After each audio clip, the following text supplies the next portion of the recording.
So I have this theory that brands always look at marketing the wrong way. They start with what message they want to get out first. They do not start with who the customer is or what the customer wants to hear. And it seems like a pretty fundamental problem with the way that people communicate using digital channels. So that is what I want to talk about today. But first, haircut.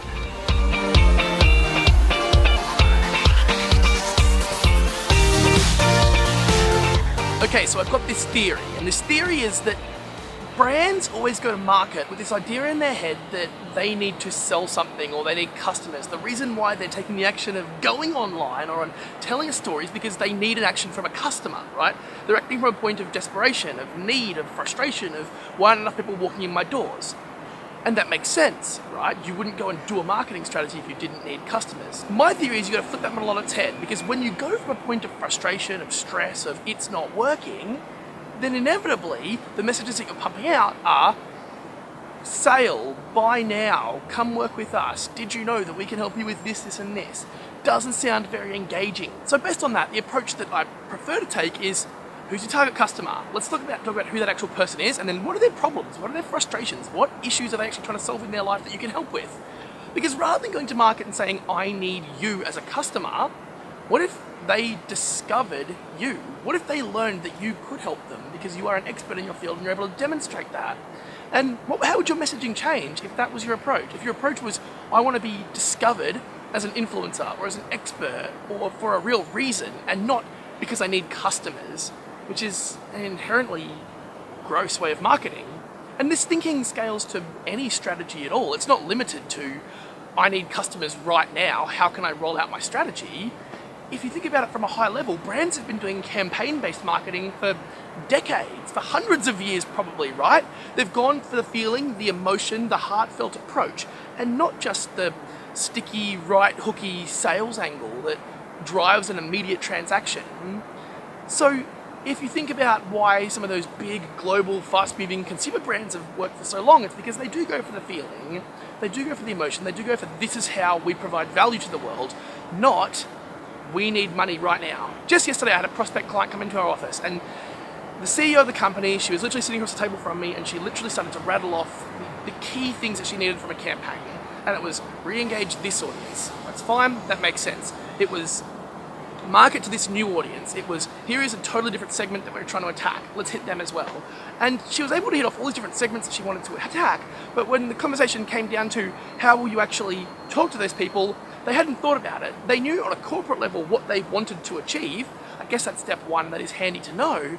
But they hadn't thought at all about how they would help those people. What they thought about was there's revenue opportunities across those brands. And that actually stresses me out, if nothing else, right? That's complicated. That makes life more difficult from a marketer, from an agency perspective, because now you're going, well, I get that you want those people to be customers because most brands want a lot of customers. I get it, that makes sense. What's hard is if you don't know how you add value, then how do you tell that story to them? And after a quick brainstorming session, I was able to facilitate it with them and extract some value out of them and let them understand different messages that they could be telling these people. But I think with social, we shouldn't be thinking about it like it's this one-off transaction. We should be thinking about it like it is long play, like it is long game. So instead of going, hey, I am Matt, I own a brewery, come buy my beer, what if I build a community presence around the love of beer?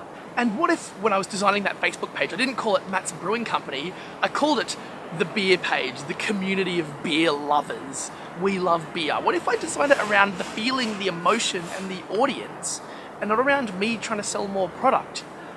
Because my hypothesis is that you're going to get more people who love beer and want to talk about beer and live and breathe beer as active members of your community in taking a community approach, instead of taking a brand approach where you get your family, friends, your staff members, and maybe a few others that are curious about what you're doing. It's a different way of looking at it, but I think the simple strategy applies. When people see me and they see the love of beer and they see a much bigger, more growing, more interesting community, then of course they're going to be interested in what I'm doing and in the beer that I'm brewing. It makes sense, but it's re-engineering how we think about marketing or how we think about brand or how we think about social, and I think that's probably the first step. This thinking scales no matter what you're trying to do, right? If you're starting a video series and you want people to see it, start with the content, start with the message, not I want to spam these groups of people, because that doesn't really make sense. And in fact, when I even say that, it sounds irrational, it sounds crazy, it makes no sense at all.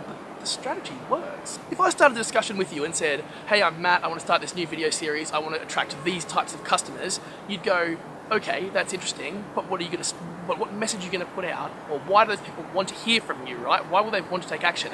It's not good enough to say, I'm going to make a video and I'm going to make sure those people see it, and therefore they're going to buy from me.